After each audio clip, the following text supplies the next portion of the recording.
الحمد لله نحمده ونستعينه ونستغفره ونؤمن به ونتوكل عليه ونعوذ بالله من شرور أنفسنا ومن سيئات أعمالنا من يهد الله فلا مضل له ومن يضلل فلا هادي له وأشهد أن لا إله إلا الله وحده لا شريك له وأشهد أن محمدا عبده ورسوله أما بعد فإن خير الحديث كتاب الله وخير الهدي هدي محمد صلى الله عليه وسلم وشر الأمور محدثاتها وكل محدثة بدعة وكل بدعة ضلالة وكل ضلالة في النار. أعوذ بالله السميع العليم من الشيطان الرجيم. بسم الله الرحمن الرحيم. ربي اشرح لي صدري ويسر لي امري واحلل عقدة من لساني يفقهوا قولي ربي زدني علما. قال الله تعالى في القرآن المجيد والفرقان الحميد. بسم الله الرحمن الرحيم. يا أيها الذين آمنوا اتقوا الله حق تقاته ولا تموتن إلا وأنتم مسلمون. يا أيها الناس اتقوا ربكم الذي خلقكم من نفس واحدة وخلق منها زوجها وبث منهما رجالا كثيرا ونساء واتقوا الله الذي تساءلون به والأرحام إن الله كان عليكم رقيبا. يا أيها الذين آمنوا اتقوا الله وقولوا قولا سديدا يصلح لكم أعمالكم ويغفر لكم ذنوبكم ومن يطع الله ورسوله فقد فاز فوزا عظيما. سب طرح کی تعریف اس رب العزت کے لیے ہے جس نے زمین اور آسمان پیدا کیا اور ہمیں بسایا ہے. کوئی پالنہار ہے، مشکل کشا ہے، اس کے سوا اور کوئی عبادت کے لائق نہیں ہے. انسانوں کے رہنمائی کے لیے اپنے نبیوں کو مبعوث فرمایا ہے. سارے نبیوں پر اللہ سبحانہ و تعالیٰ کی سلامتی نازل ہو. خصوصیت کے ساتھ آخری نبی حضرت محمد صلی اللہ علیہ وسلم پر اللہ تعالیٰ کے سلامت نازل ہو. میرے بزرگوں اور عزیز دوستو، پچھلے جمعے میں آپ کے سامنے حجۃ الوداع کی چند باتیں رکھا ہوں. اسی کے مسلسل رکھتے ہوئے آپ کے سامنے اور دو باتوں کا تذکرہ کرنا چاہتا ہوں. اللہ تعالیٰ فرماتا ہے قرآن مجید میں سورہ آل عمران میں 130ویں آیت میں، یا ایھا الذین آمنوا لا تأکلوا ربا اضعافا مضاعفۃ واتقوا اللہ لعلکم تفلحون.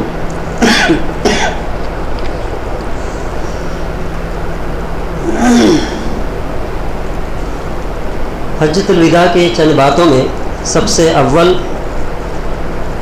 خون مسلمان کا حرام ہونا، مال مسلمان کا حرام ہونا، اموال جاہلیت کے رسم و رواج کو آپ صلی اللہ علیہ وسلم اپنے قدموں کے نیچے کچل دینا، جہالت کے خاندانوں پر فخر کرنا، یہ سب چیزیں اللہ کے نبی صلی اللہ علیہ وسلم نے حرام قرار دیا ہے. اسی طریقے سے پانچویں بات یہ ہے کہ اللہ کے نبی صلی اللہ علیہ وسلم نے حجۃ الوداع میں یوں فرمایا کہ سود آج کے دن سے حرام کر دیا گیا ہے، کیونکہ جاہلیت کے زمانے میں سود کا تجارت بہت زیادہ ہوا کرتا تھا. یعنی مال پر، یعنی پیسے کے اوپر اور اناج کے اوپر وغیرہ جو بھی بڑھوتی چاہتا ہے اصلیت کے اوپر، یہ سب سود کے اندر میں شمار کیے جاتے تھے. تو جاہلیت کے زمانے میں مکہ اور مدینہ میں جتنے بھی شہر تھے بہت مشہور تھا کہ سود کا تجارت کیا کرتے تھے. اور سود بھی ایسی سود کہ وقت مقررہ کے بعد میں اگر پار ہو جاتا، نکل جاتا وقت، تو سود کے اوپر بے سود ڈالا جاتا تھا. یعنی جیسا کہ تیلگو میں چکر وڈی کہتے ہیں، وڈی کے اوپر میں پھر وڈی ڈال دیا جاتا تھا، اصل بہت کم ہوتا تھا، اس کا جو سود جو دینا تھا وہ اصل سے بہت گنا زیادہ ہوا کرتا تھا۔ یہ اللہ کے نبی صلی اللہ علیہ وسلم کے نبوت سے پہلے کی حالات مکہ اور مدینہ کی تھی۔ تو اللہ کے نبی صلی اللہ علیہ وسلم جب حجۃ الوداع میں خطبہ دیے تو اس دن قرار کر دیے کہ آج کے دن سے سود کا پورا حرام کر دیا گیا ہے۔ اسی طریقے سے چھٹویں بات اللہ کے نبی صلی اللہ علیہ وسلم نے فرمایا کہ عورتوں کے بارے میں اللہ سے ڈرنا چاہیے، یعنی عورتوں کے معاملات کے اندر میں اللہ سے ڈرتے رہیے، کیونکہ عورتوں کا مرد پر حق ہے، مرد عورتوں پر حق ہے۔ اس کے بارے میں اللہ کے نبی صلی اللہ علیہ وسلم تفصیل کے ساتھ اس خطبے میں بیان کیا ہے۔ آج یہ دو چیزوں کو آپ کے سامنے رکھنا چاہتا ہوں،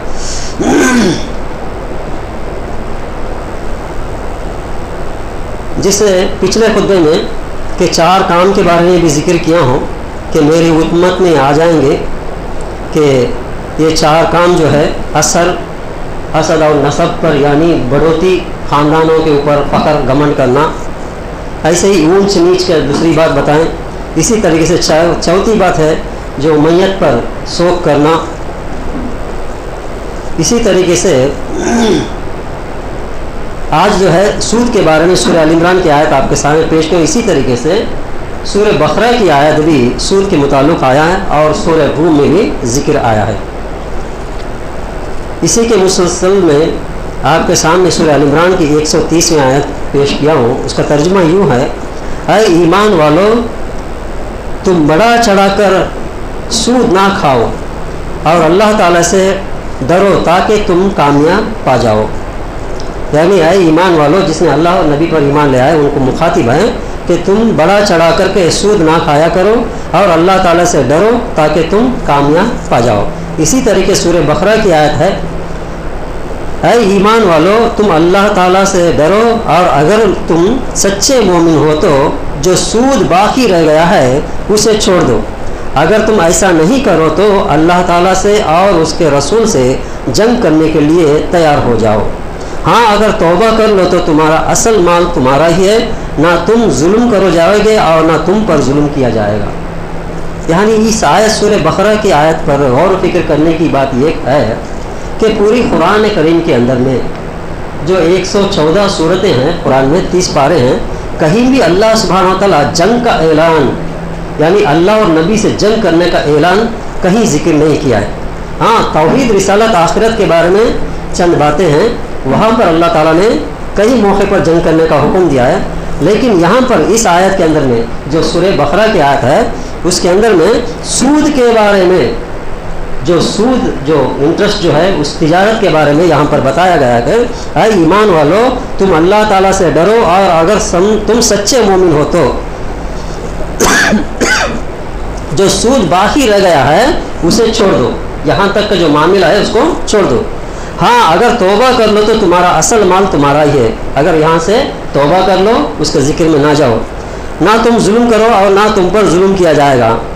اور اللہ تعالیٰ نے یہاں پر جو سود کو نہیں چھوڑتے ایسے لوگوں کے لیے جنگ کا اعلان فرما دیا ہے، یعنی کہ اللہ تعالیٰ اور اس کے رسول کے ساتھ جنگ کرنے کے لیے تیار ہو جاؤ۔ تو غور کیجئے اس بات کے اوپر کہ اگر سود جان بوجھ کر کے آدمی اس میں مبتلا ہوتا ہے تو اس کے بارے میں چند حدیثیں بھی اللہ کے نبی صلی اللہ علیہ وسلم موقع معین سے بہت سے چیزیں آپ ہمارے سامنے رکھے ہیں کہ سود کے متعلق۔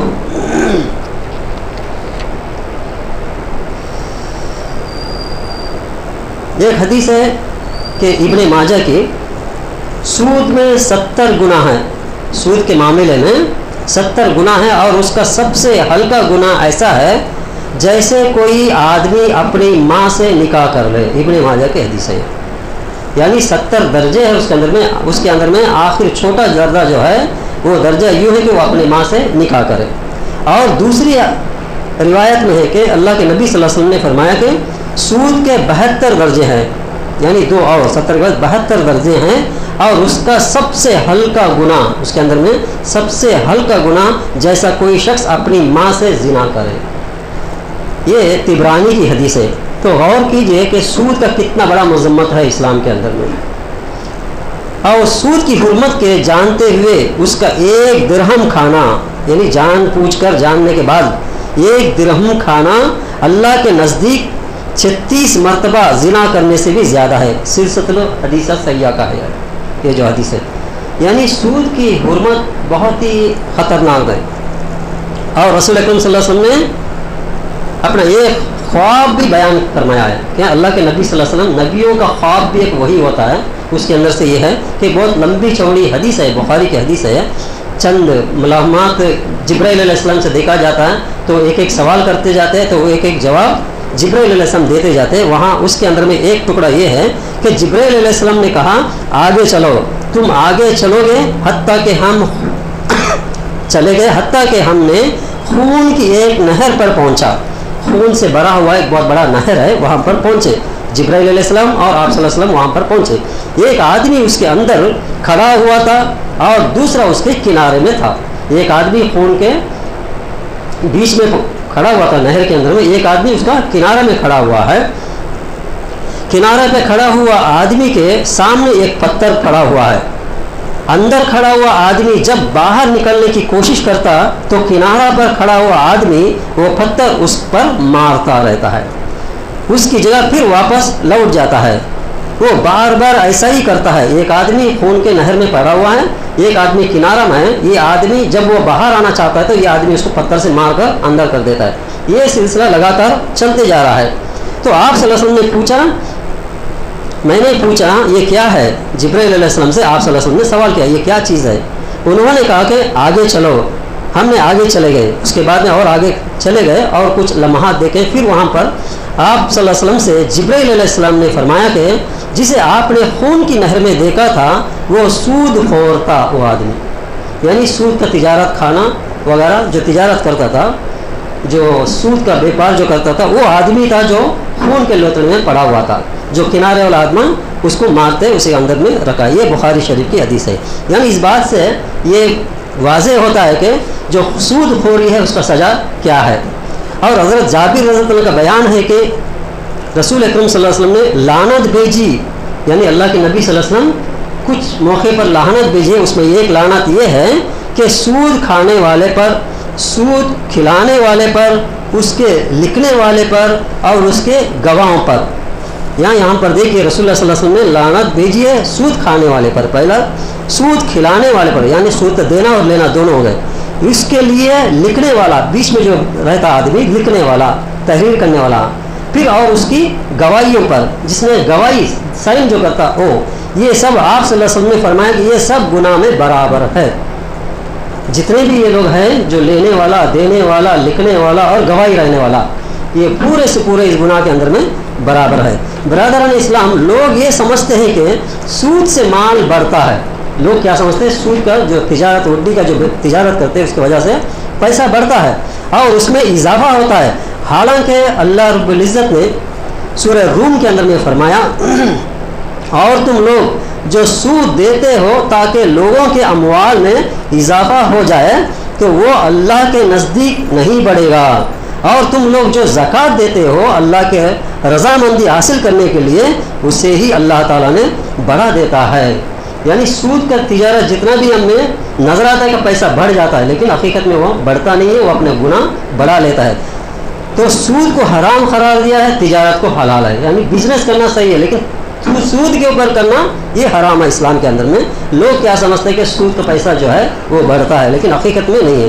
اور جگہ فرمایا اللہ تعالیٰ نے سورہ بقرہ میں ہی، اللہ سود کو گھٹاتا ہے اور صدقہ کو بڑھا دیتا ہے، یعنی صدقہ خیرات جو کرتے ہیں اس میں اللہ تعالیٰ برکت عطا فرماتا ہے، آخرت میں اس کے لیے نیکیاں بھی ملتے ہیں۔ لیکن سود جو بیپار کرتا ہے، سود کا تجارت جو کرتا ہے، سود کے اندر میں جو مبتلا ہوتا ہے اس کو اللہ تعالیٰ گھٹا دیتا ہے، وہ کہیں بھی حلال نہیں ہو سکتا۔ ان دونوں آیتوں سے ثابت ہوتا ہے کہ سود مال میں اضافہ نہیں بلکہ کمی واقع ہو جاتی ہے۔ ہاں، جو چیز مال میں بڑھوتری کا سبب بنتی ہے وہ صرف صدقہ اور خیرات ہی ہے۔ رسول اکرم اور جو لوگ سود لین دین کر کے ہمیشہ اپنا روپیہ پیسہ بڑھانے کے چکر میں رہتے ہیں، انہیں رسول اکرم صلی اللہ علیہ وسلم کا یہ ارشاد اپنے سامنے رکھنا چاہیے۔ آپ صلی اللہ علیہ وسلم نے فرمایا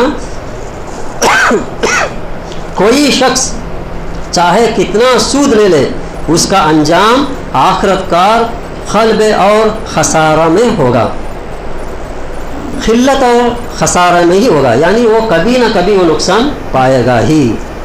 یہ جو ہے سود کی حرمت کے بارے میں، جیسے کہ ہم لوگ جانتے ہیں کہ سود کے بارے میں لوگ بہت سے دوسرے خیالات رکھتے ہیں، یعنی سود کا دوسرے طریقے سے، یعنی سمجھو کہ سود میں نہیں لیتا، وہی سود کا پیسہ اور کوئی مسلمان پہ خرچ کر دیا جائے۔ یہ جو خیال ہے یہ بھی غلط ہے، کیونکہ اللہ کے نبی صلی اللہ علیہ وسلم نے فرمایا کہ جو تم پسند نہیں کرتے وہ اپنے بھائی کو بھی ناپسند کرے۔ ہم خود سود کو حرام سمجھتے ہیں تو اپنے بھائی کو اس کو کیسے حلال کر سکتے ہیں؟ یہ سوچنے کی بات ہے۔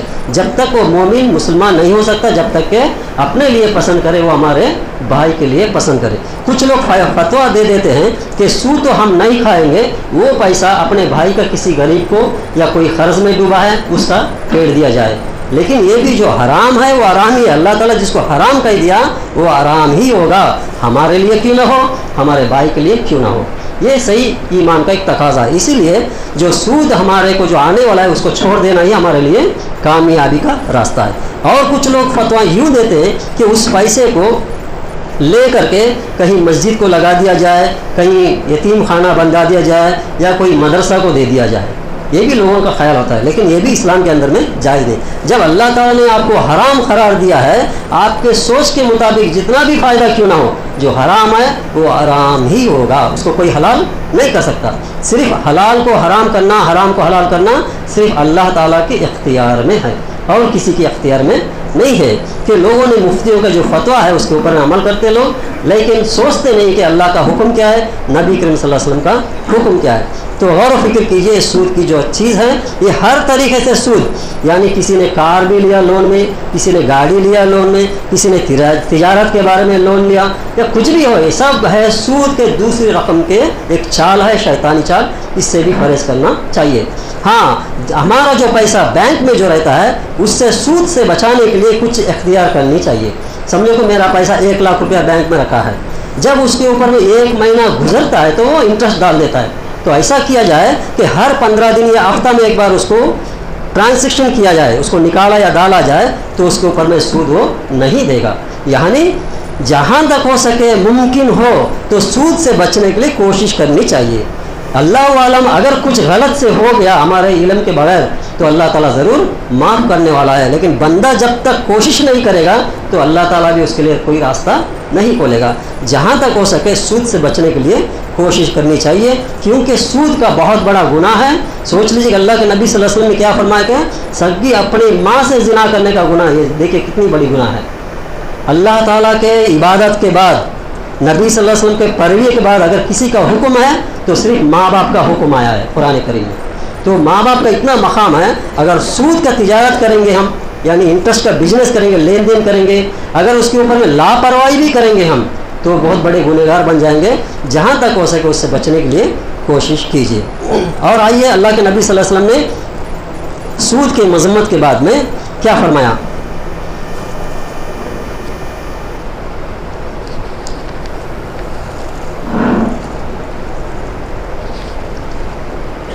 کہ عورتوں کے بارے میں اللہ کے نبی صلی اللہ علیہ وسلم نے فرمایا کہ عورتوں کے بارے میں اللہ تعالیٰ سے ڈرتے رہنا چاہیے۔ رسول اکرم صلی اللہ علیہ وسلم نے اپنی تاریخ خطبہ حجۃ الوداع میں حقوق الانسانوں کے متعلق خاص طور پر تاکید فرمائی اور عورتوں کے متعلق اللہ تعالیٰ سے ڈرتے رہنے کی حکم دیا ہے۔ اس بات پر غور کیجئے کہ عورتوں کے بارے میں جب نکاح ہوتا ہے، نکاح میں جو خطبہ پڑھا جاتا ہے اس کے اندر میں بھی اتقوا اللہ کا الفاظ آتا ہے۔ تینوں خطبے کے اندر، 3 آیتوں کے اندر میں اللہ سے ڈرو، اللہ سے ڈرو، اللہ سے ڈرو، یہ آیت زیادہ آتی ہے ہر خطبے میں، یعنی جو بھی نکاح کا خطبہ پڑھے جاتے ہیں امام صاحب، تو وہاں پر غور کیجئے کہ اللہ سے ڈرو جس طریقے سے ڈرنے کا حق ہے، یعنی اللہ سے ڈرنے کا حکم ہے۔ جب نکاح کے اندر میں اللہ سے ڈرنے کا حکم آیا تو غور کیجئے کہ جب وہ نکاح ہوتا ہے، ایک غیر محرم عورت ہمارے لیے حلال ہوتی ہے تو اللہ کے آیتوں کے ذریعے سے حلال ہو رہی ہے، تو اس کے ساتھ انصاف کرنے میں اللہ سے ڈرنی چاہیے۔ اس کا مقصد یہ کہ آج کے دن سے تمہیں نکاح میں آ رہی ہے تو اس سے انصاف کرنے میں اللہ کو یاد رکھو، اللہ سے ڈرتے رہو، اسے برابری انصاف کرو زندگی میں۔ اسی لیے آیت پڑھا جاتا ہے خطبہ نکاح کے اندر میں، یا ایھا الذین آمنوا اتقوا اللہ، اتقوا اللہ وہاں پر آیا، اے ایمان والو اللہ سے ڈرو۔ اسے یا ایھا الناس اتقوا، اے لوگوں اللہ سے ڈرو۔ اور قولوا قولا سدیدا، سچی بات کہو، سچوں کو ساتھ رہو، یعنی سچی بات کا، سچی کے پابندی کا نکاح کا میں آیتیں پڑھا جاتے ہیں. انشاءاللہ آئندہ کبھی خطبے میں نکاح کے بارے میں اس کے بارے میں تفصیل آپ کے سامنے رکھوں گا.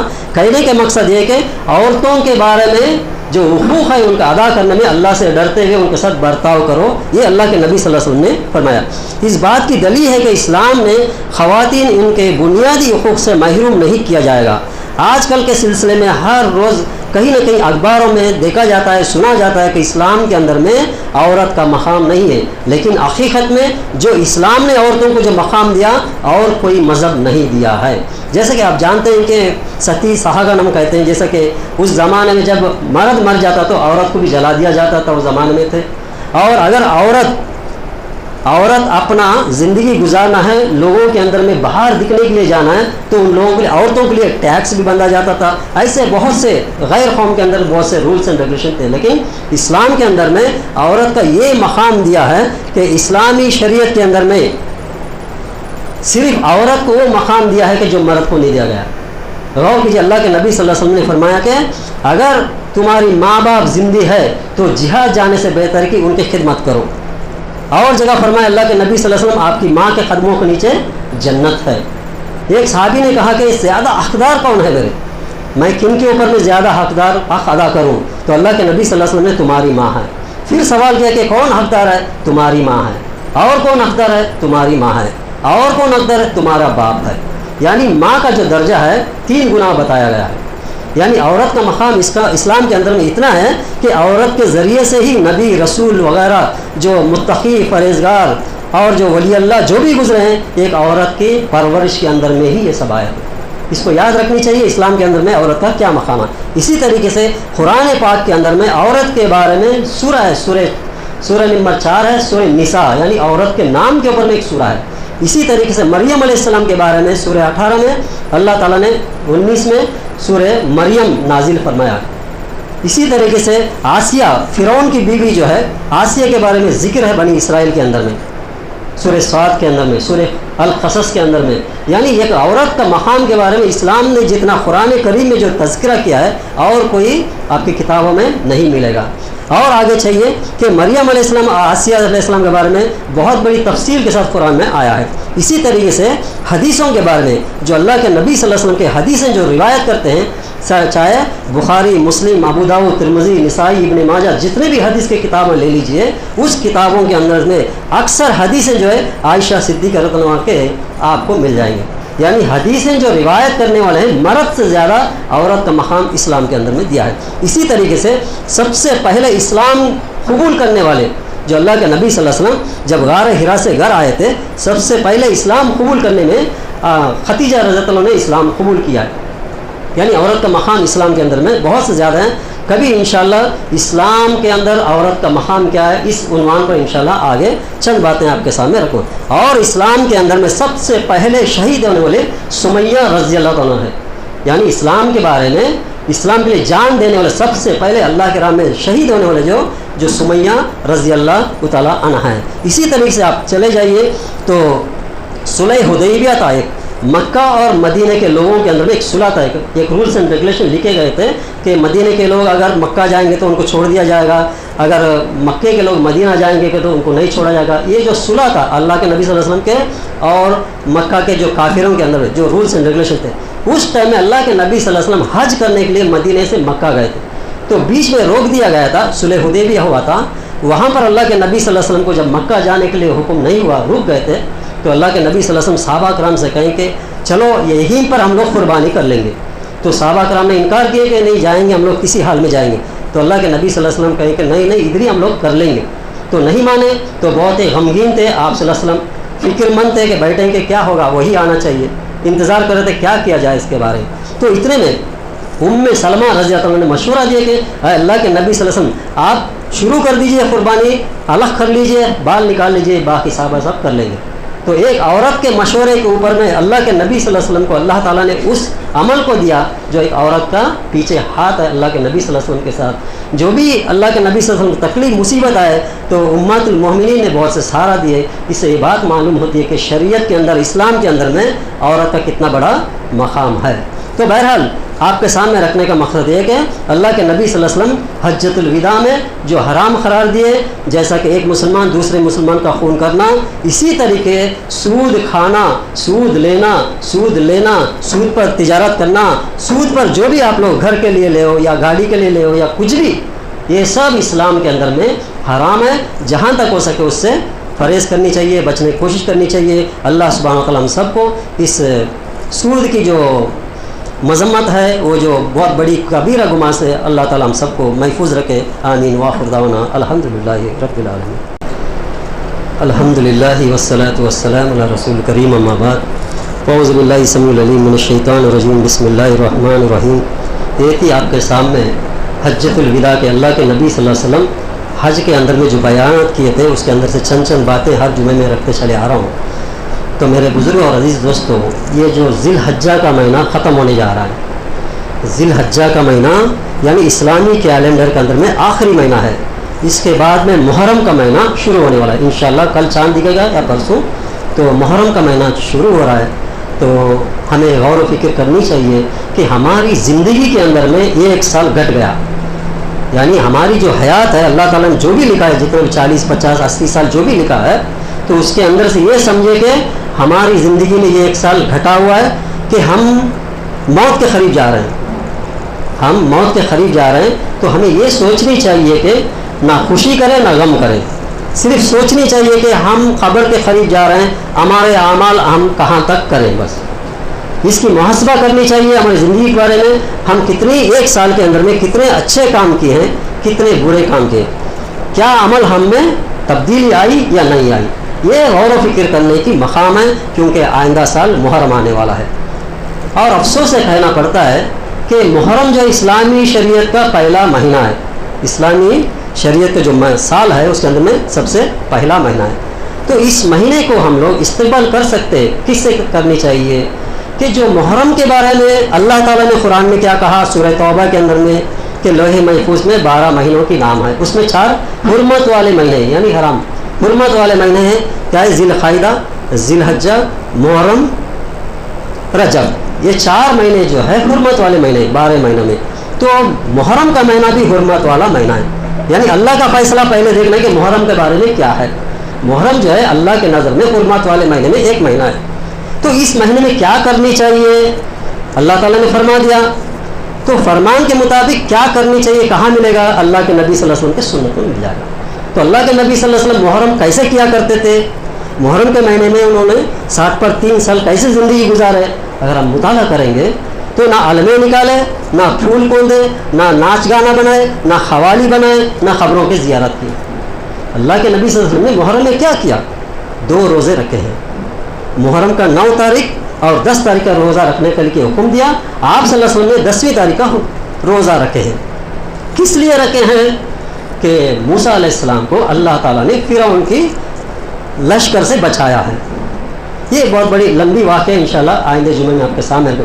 مقصد یہ ہے کہ محرم کا مہینہ کے بارے میں قرآن میں کیا ہے اور حدیث نبی سنت نبی میں کیا ہے، اس کو ہمیں دیکھتے عمل کریں گے تو انشاءاللہ ہم لوگ کامیاب ہو جائیں گے۔ نہیں ہمارا منمانی کریں گے کہ ہمارے گاؤں میں ایسے ہی ناچ گانا ہوتا ہے، بھائی ہمارے باپ دادا سے آ رہا ہے، ہم لوگ آگ میں کودیں گے، اپنا خون ریزی کریں گے اور کیا کیا کرتے ہیں، سب کچھ کرتے ہیں، یہ اسلامی شریعت نہیں ہے۔ اس کے وجہ سے نیکی سمجھ کر کرتے ہیں لیکن گناہ ہوگا، اللہ تعالیٰ اس کا سزا دے گا۔ اسی لیے جو محرم کا مہینہ آ رہا ہے اس کے بارے میں اللہ تعالیٰ کا حکم کیا ہے، نبی کریم صلی اللہ علیہ وسلم کا سنت نبی کیا ہے، اس کے اوپر غور کیجئے، اس کے اوپر عمل کریں گے، انشاءاللہ ہم لوگ کامیاب ہو جائیں گے۔ ان اللہ ملائکتہ یصلون علی النبی یا ایھا الذین آمنوا صلوا علیہ وسلموا تسلیما اللهم صل علی محمد وعلی آل محمد کما صلیت علی ابراہیم وعلی آل ابراہیم انک حمید مجید اللهم بارک علی محمد وعلی آل محمد کما بارکت علی ابراہیم وعلی آل ابراہیم